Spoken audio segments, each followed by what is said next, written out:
when I take over in this country, the rich are going to pay their fair share.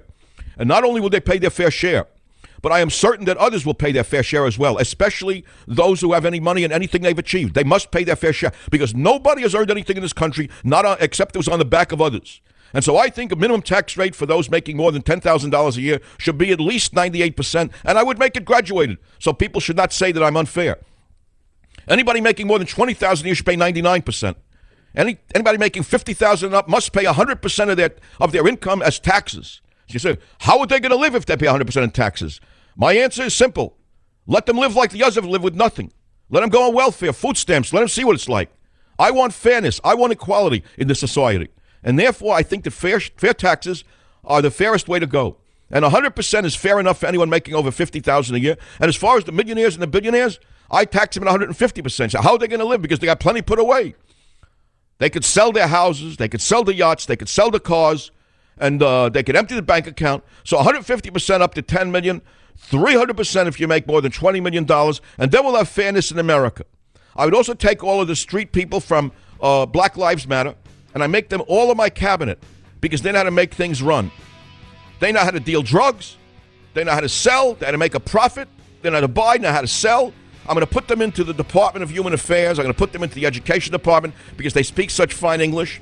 I'm going to take someone from Black Lives Matter to run the Health and Human Services departments as they know all about welfare. Believe me, we're going to have people on the ground who know just how to make this country work. I'm Bernie Sanders, and I'm running as a communist. So what would you ask of Bernie Sanders? I can imagine asking, what would your strategy be against ISIS?